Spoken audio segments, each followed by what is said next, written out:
Olá, você que nos acompanha aqui pela TV 61, você que já estava aqui nos esperando, obrigado por nos aguardar.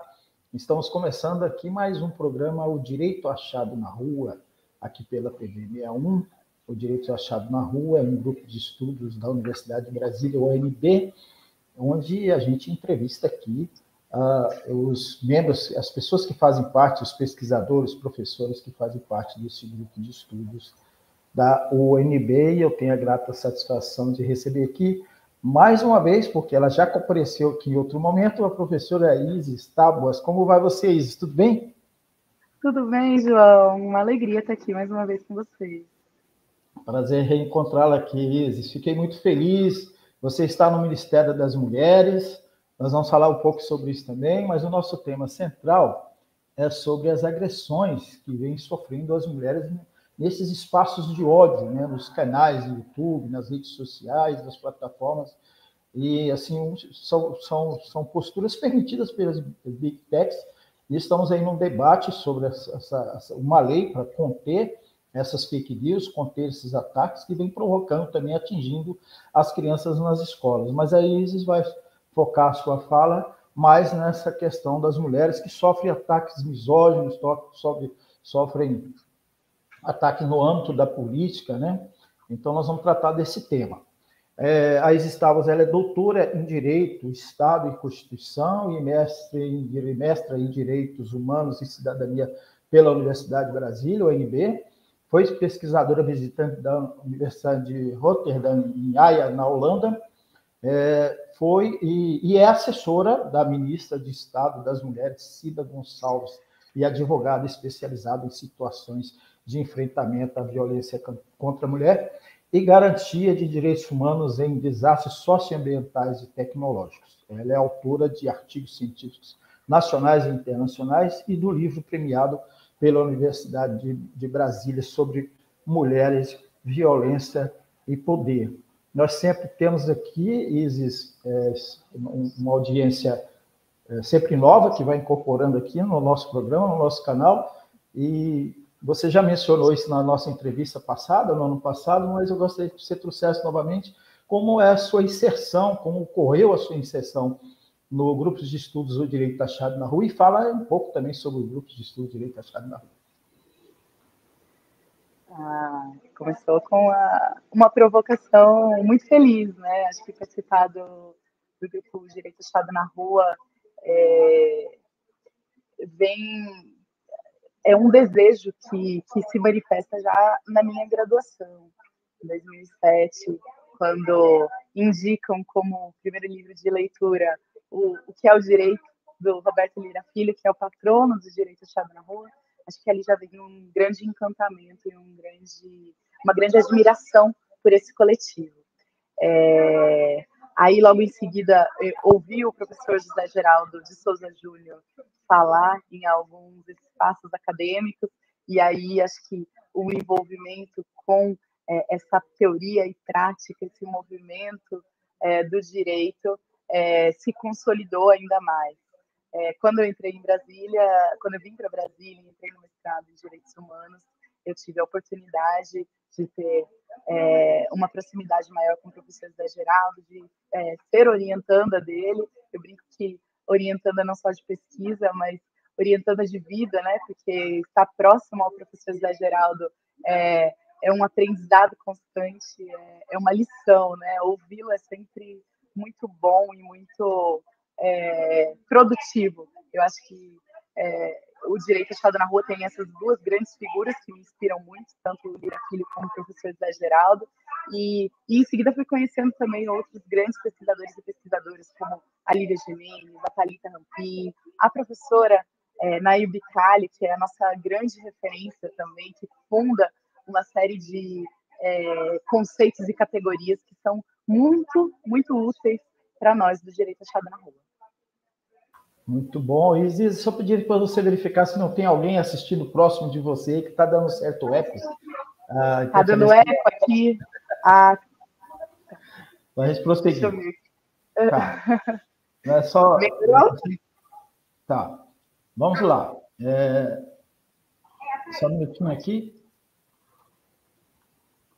Ô Isis, você recentemente participou de uma reunião no Supremo Tribunal Federal em que foi apontada essa questão do desrespeito às mulheres, né? Foi um ponto que você abordou, da questão do machismo, da misoginia. Eu queria que você resgatasse um pouco isso, que eu acho que é um ponto que a gente seria importante resgatar, trazer aqui para os espectadores do nosso programa. Ah, legal. Ali a gente teve um debate muito importante no STF, que foi sobre a responsabilização civil das plataformas digitais por atos cometidos por terceiros dentro dos seus domínios. E dentro desse debate, um dos eixos de central importância é o debate sobre a misoginia, sobre o ódio que é destinado às mulheres nessas plataformas digitais. A gente tem estudado bastante, pesquisado o que são os grupos masculinistas.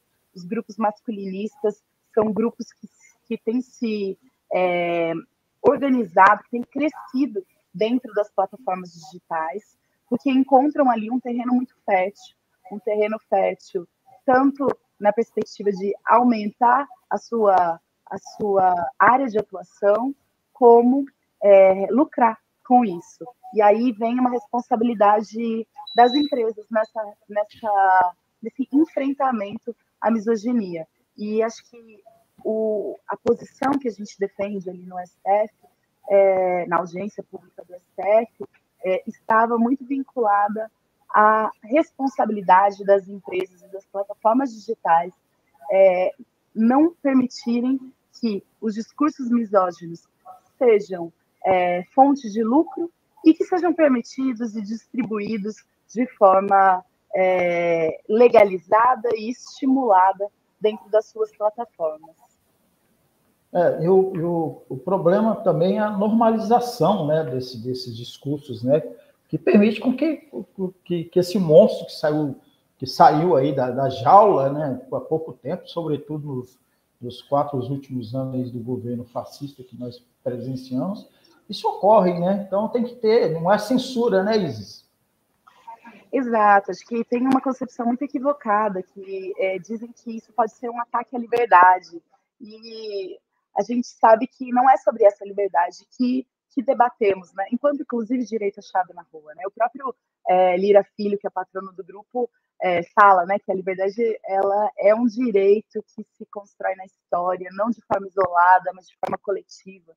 Ele não é um dom, e eu acho que entendendo a liberdade como esse direito coletivo, a gente não entende como liberdade isso que as plataformas vêm defendendo, né?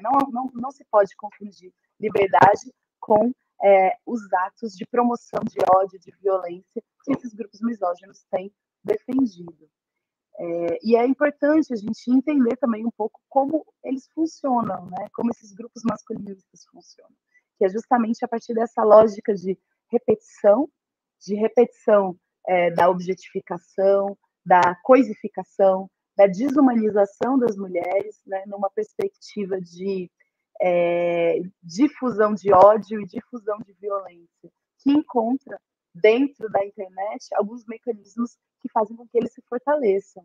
Por exemplo, as câmaras, o que a gente tem chamado de câmaras de eco, que é uma lógica algorítmica que vai buscando, encontrando e conectando esses masculinistas, né, essas pessoas que se autodenominam masculinistas e que promovem esse discurso de ódio. E através dessas câmaras de eco que vão buscando, encontrando e concentrando essas pessoas, esses homens, com discurso de ódio, se facilita o processo de monetização desses canais misóginos.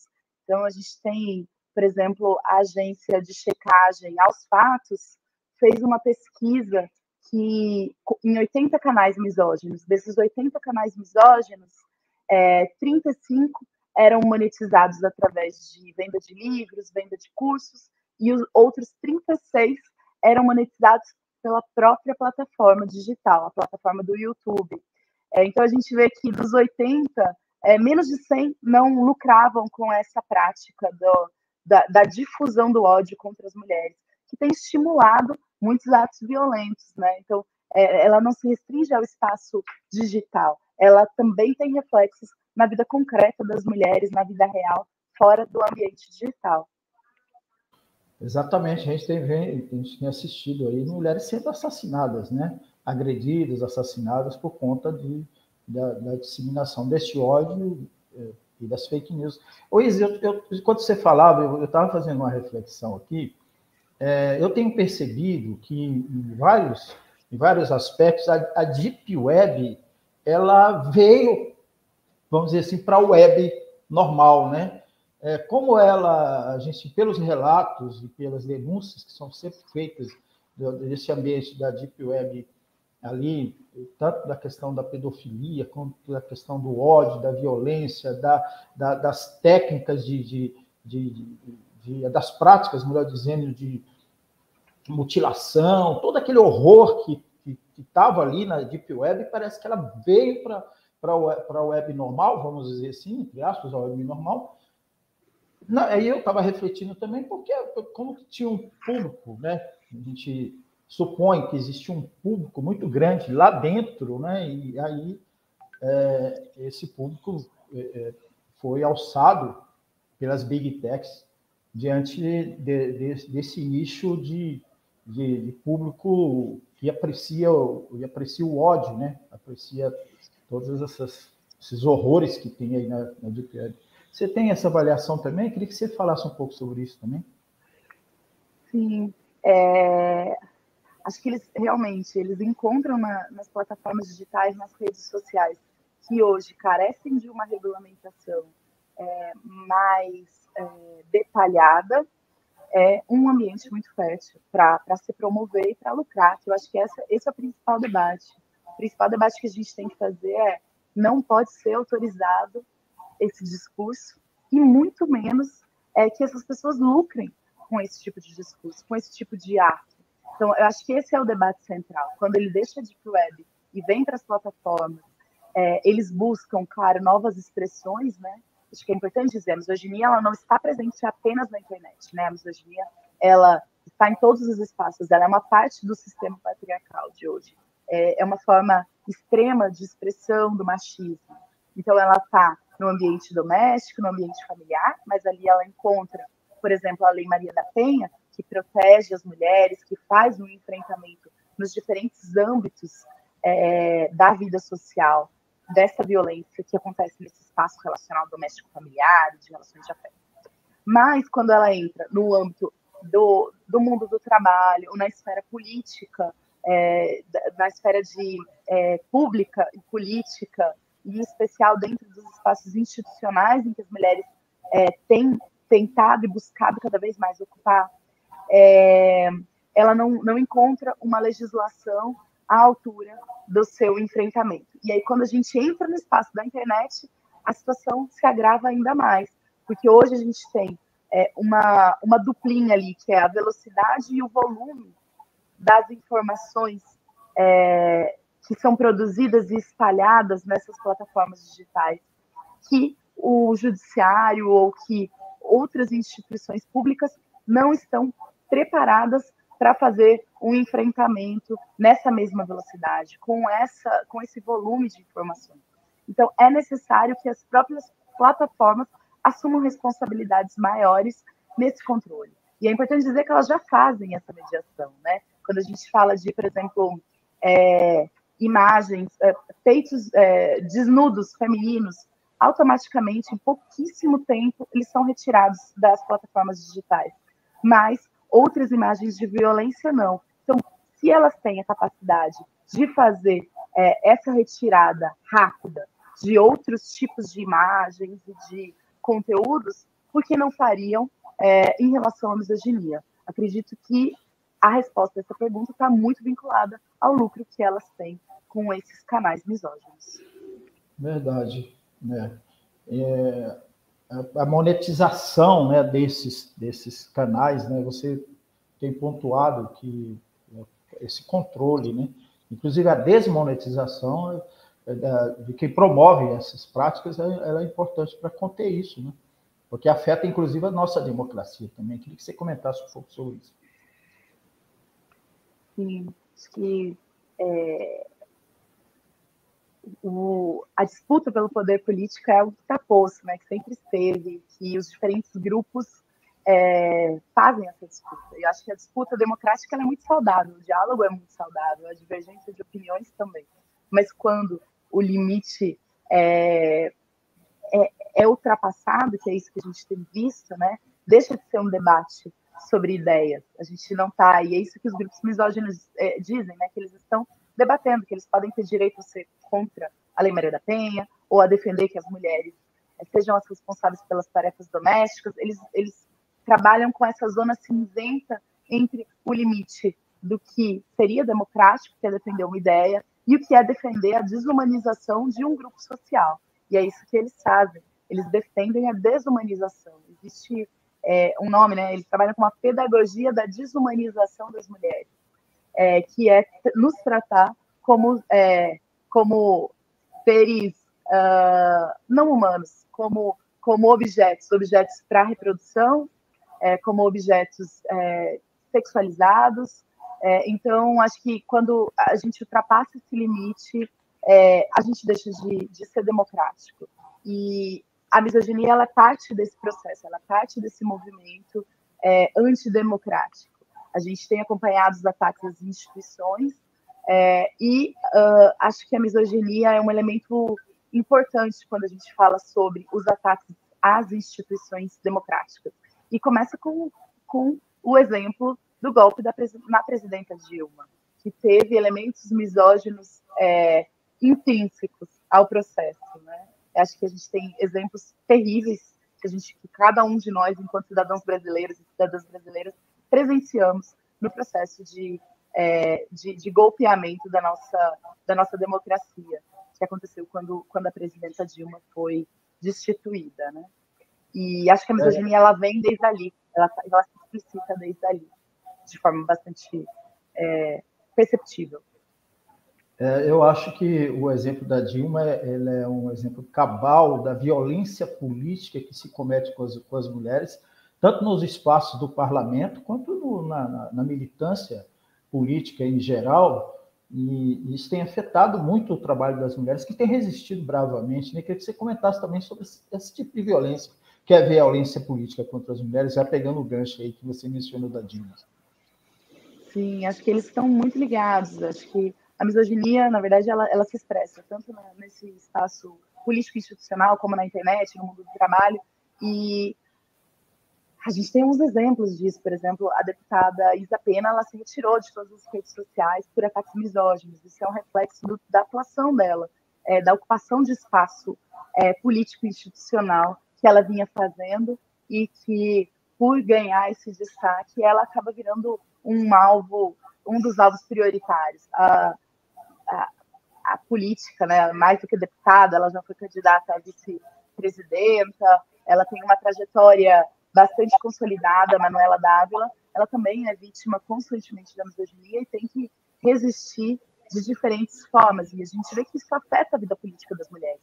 Isso é algo produzido de forma sistêmica. A gente, às vezes, tende a olhar como um caso individual, mas os indivíduos são apenas exemplos disso. Na verdade, é algo sistêmico, é algo que se expressa em quase todas as mulheres que buscam ocupar esses espaços e que conseguem. A governadora Fátima Bezerra tem uma série de ataques bastante contundentes no início do seu mandato, desse seu segundo mandato no Rio Grande do Norte, e que tem uma característica de reverberar o ódio que é destinado às mulheres que ocupam a política institucional. E aí a gente tem muitos exemplos. Se a gente percebe a pouca quantidade de mulheres que estão nos espaços institucionais e como elas são vítimas desses tipos de ataque, a gente percebe que há um ataque que visa a expulsão das mulheres desses espaços, né? Que diz para a gente que a gente não está no lugar que deveríamos estar. Então, é uma tentativa realmente do aniquilamento político das mulheres, das pessoas que defendem a ocupação de espaços de forma democrática por homens e mulheres, e não antidemocrática da forma que a gente tem visto ultimamente. O machismo, né, principalmente esse machismo impregnado pela extrema direita, pelo fascismo, eles não perdoam o fato de as mulheres ocuparem esses espaços. Né? Eu queria fazer 2 registros, se me permite. Eu vivi em Mato Grosso 19 anos, tem uma história, né, principalmente em Cuiabá, e a gente está aqui vivendo um caso de um ataque, de uma violência política contra uma vereadora de esquerda, negra, a, a vereadora, que é professora, Edna Sampaio.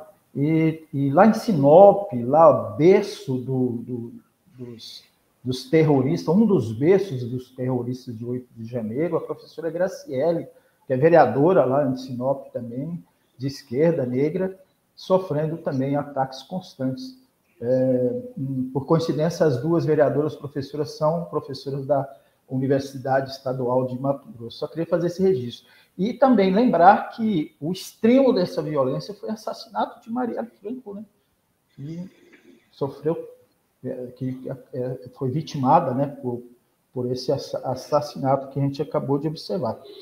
Ô, Isa, eu gostaria de que vocês trouxessem um pouco aqui sobre o trabalho do Ministério das Mulheres. Você está lá na assessoria do Ministério, da ministra Cecília Gonçalves.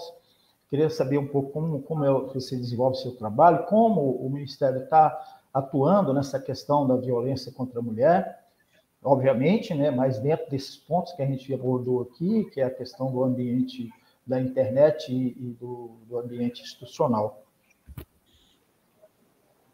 Legal. Bom, acho que primeiro eu queria complementar, acho que você trouxe elementos que são essenciais para o nosso debate. A gente, quando fala em misoginia,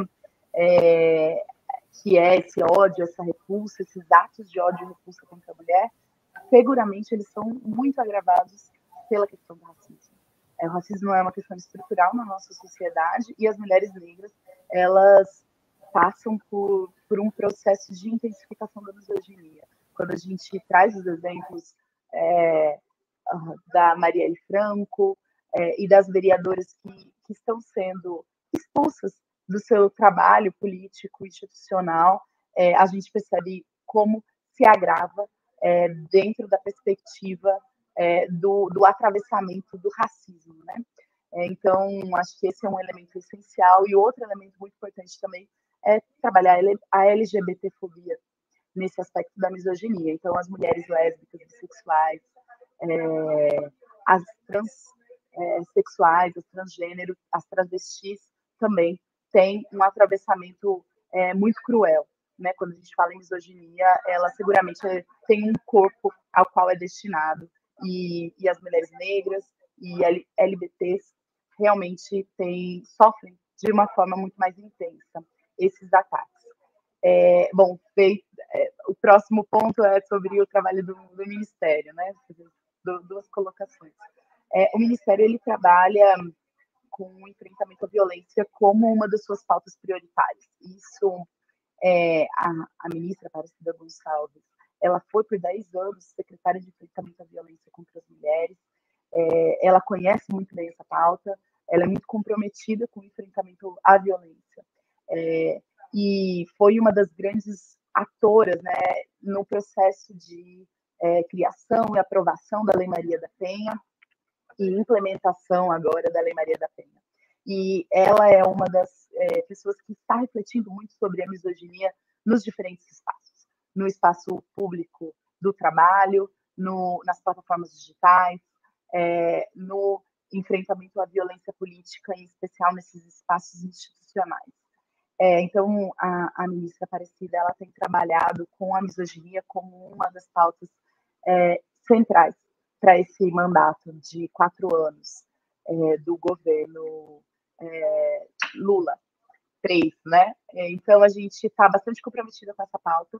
Acho que a misoginia tem ocupado parte considerável dos nossos esforços aqui no gabinete da ministra. Ela tem pessoalmente ido aos estados fazer o que tem sido chamado de Marcha Nacional da Misoginia, que não é uma marcha literal de militantes andando na rua fazendo uma reivindicação, mas a exemplo do direito achado na rua, que usa a metáfora da rua, a ministra tem usado a metáfora da marcha, que é essa circulação por todos os estados para fazer um processo de debate sobre a misoginia, sobre o enfrentamento a esse ódio, a esse comportamento repugnante, e estamos também trabalhando com outras frentes, né, dentro dos estados, das assembleias legislativas, e ela já foi para o Rio Grande do Norte, para Santa Catarina,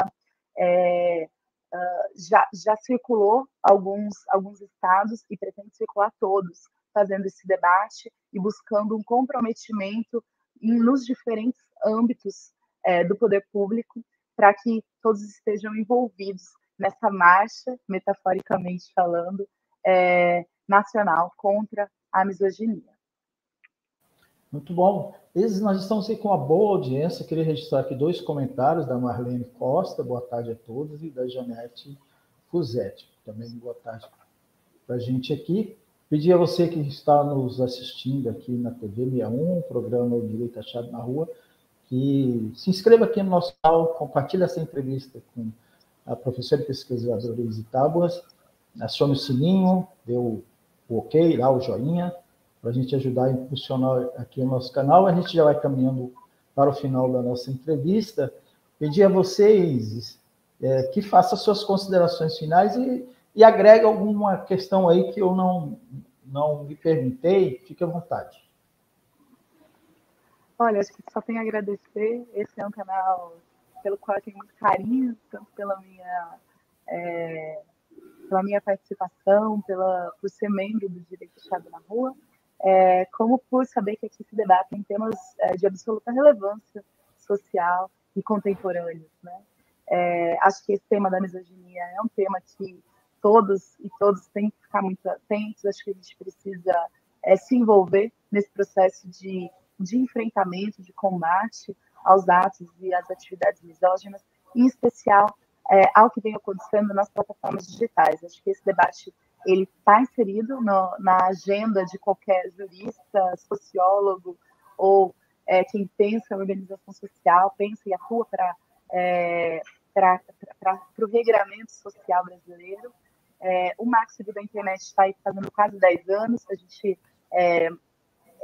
entende como uma lei que vem com um grande vanguardismo, traz fundamentos muito importantes, fala sobre o exercício da cidadania, sobre o desenvolvimento da personalidade, sobre os direitos humanos, fala sobre a necessidade da promoção do direito de acesso à internet para todas e todos os cidadãos e cidadãs, mas ela precisa de algumas regulamentações, né? O artigo 19, quando não prevê uma responsabilidade integral da empresa ou uma responsabilidade civil maior das empresas, das plataformas, sem a necessidade de decisão judicial, é preciso ser revisto. Esse é um dos artigos que a gente tem discutido que precisa ser revisto. Você também acha que, desculpa interromper, mas você acha que a lei da fake news que está nessa polêmica toda aí, ela contemplaria essa regulamentação de alguns pontos aí do marco e também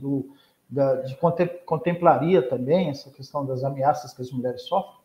Você tem acompanhado? Sim, tem sim. Eu acho que era exatamente esse também que eu ia entrar. Estamos bem conectados. O PL da fake news. Eu acho que ele vem como uma resposta social a esse ódio que está sendo organizado e promovido na internet e gerando lucro, não só as mulheres, mas a outros grupos sociais, em especial as crianças. A gente viu uma série de atentados às crianças que preocupou a sociedade brasileira como um todo.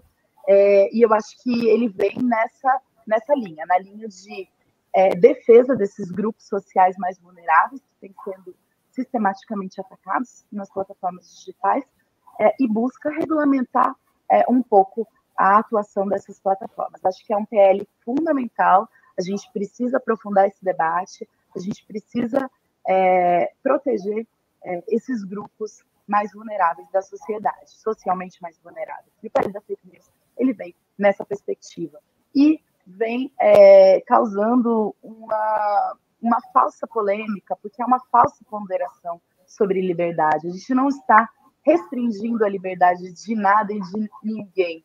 A gente está defendendo a nossa democracia, né? como eu disse há algum tempo, a liberdade por próprio direito achado na rua. Ele é esse direito coletivo que é conquistado na história de forma conjunta, né? É uma tarefa. E eu acho que eu terminaria convocando todo mundo para o cumprimento dessa tarefa, que é a liberdade, mas não essa liberdade, essa falsa liberdade que as plataformas vêm defendendo. É a liberdade de viver, de usufruir dos seus direitos, que as crianças, que as mulheres, que os grupos mais vulneráveis têm perdido através dessa divulgação e promoção do ódio com lucro que as plataformas e esses usuários têm feito.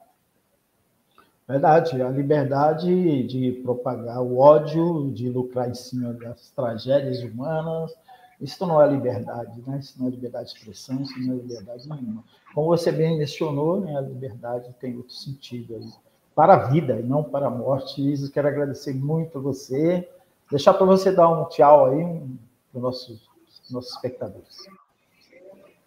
Bom, até mais. Muito obrigada pelo convite, João.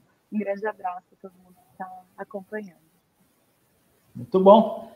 Agradecendo mais uma vez aqui a professora e pesquisadora Isis Távora, do Grupo de Estudos do Direito Achado na Rua, e assessora da ministra Cida Gonçalves, do Ministério das Mulheres. Agradecer você que nos acompanhou. Um grande abraço para todo mundo. A gente volta na semana que vem com mais uma entrevista do nosso programa Direito Achado na Rua pela TV Neon. Abraço para todo mundo.